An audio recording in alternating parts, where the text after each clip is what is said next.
ये तस्वीरें गजब है। सोमवार को संसद सत्र के शुरू होने से पहले संसद की सीढ़ियों के पास ऐसा कुछ देखने को मिला जिसकी चर्चा खूब है। एक ओर होता है सत्ता पक्ष, दूसरी ओर विपक्ष।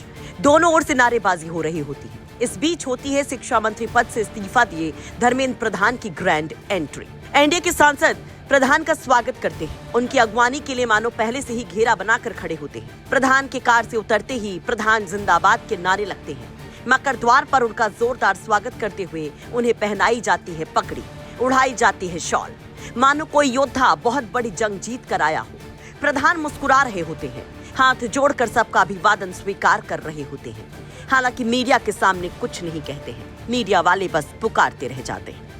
इस वक्त हमारी मौजूदगी है संसद भवन के मकर द्वार पर और ठीक मेरे पीछे आप तस्वीर में देख सकते हैं कैसे जो सांसद हैं इंडिया ब्लॉक के वो यहाँ पर धरना प्रदर्शन देते हुए नजर आ रहे हैं। प्रियंका गांधी एक मार्च लीड करती हुई नजर आ रही है। उनके हाथ में जो तख्तियां हैं उस पर लिखा हुआ है 700 छात्रों पर हुआ जुल्म, हुआ लाठीचार्ज। इस तरह की बातें जो है वो यहाँ पर विपक्षी सांसद करते हुए नजर आ रहे हैं और कहीं ना कहीं फिर से एक बार एनडीए वर्सेस इंडिया यहाँ पर होता हुआ नजर आ रहा है। बीच में आप देखिए कैसे सीआईएसएफ के जवानों ने एक यहाँ पर एक लाइन लगा ली है, बीच में एक बॉर्डर सा बना दिया है ताकि इंडिया ब्लॉक और एनडीए के जो सांसद है आमने सामने ना आए। वहीं दूसरी ओर धर्मेंद्र प्रधान जो है वो यहाँ पर पहुंचे। उनका स्वागत जो है एनडीए के सांसदों ने किया है।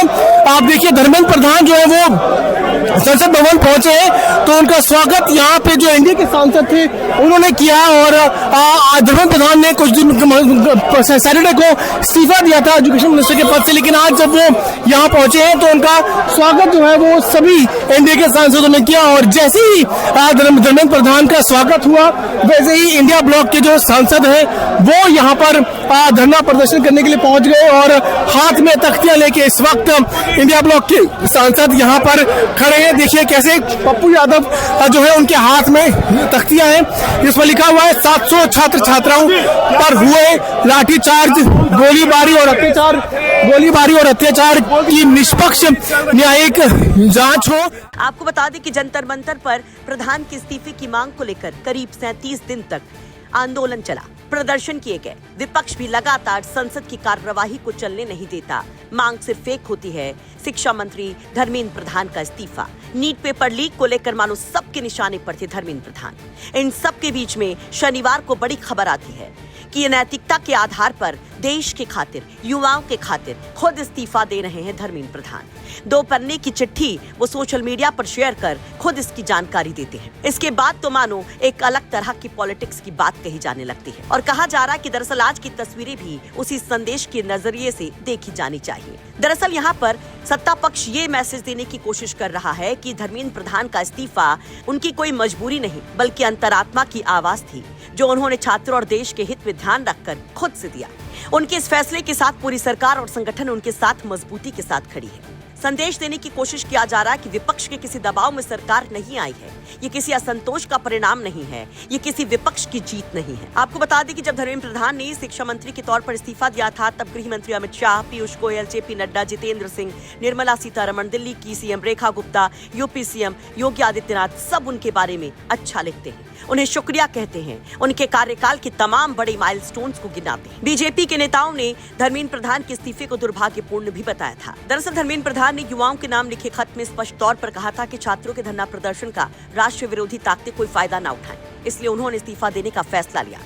उन्होंने कहा कि नीट पेपर लीक मामले की जिम्मेदारी उन्होंने पहले दिन से ही ली थी और जो भी संभव था उसके लिए कदम उठाए। नीट परीक्षा दोबारा करवाई गई और नतीजे जल्द घोषित करवाए गए।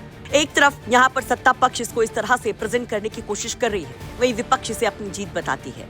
राहुल गांधी तो ये तक कह जाते हैं कि ये तो पहली ही रंगड़ाई है, आगे बहुत बड़ी लड़ाई है। अखिलेश यादव इसे इनकलाब की जीत तक कहते हैं। पूरे देश के छात्र नौजवानों की जीत हुई है, इनकलाब का नारा देने वालों की जीत हुई है, हल्ला बोल का नारा देने वालों की जीत हुई है। जिस तरीके से आंसू गैस, लाठी और अपमान के बाद भी मुकाबला करते रहे बहादुरी के साथ जो मुकाबला किया और झुके नहीं, उसकी जीत है, इनकलाब की जीत है। उसको तो जाना ही था। मेन ऑपरेटर हैं सिस्टम के नरेंद्र मोदी जी, उनको हिंदुस्तान के स्टूडेंट्स से अपोलोजाइज करना चाहिए। फिलहाल संसद के सत्र में ये काफी रोचक तस्वीरें हैं और माना जा रहा है कि संसद का हर एक दिन अभी आगे और दिलचस्प तस्वीरों के साथ सामने आएगा। ब्यूरो रिपोर्ट, यूपी तक।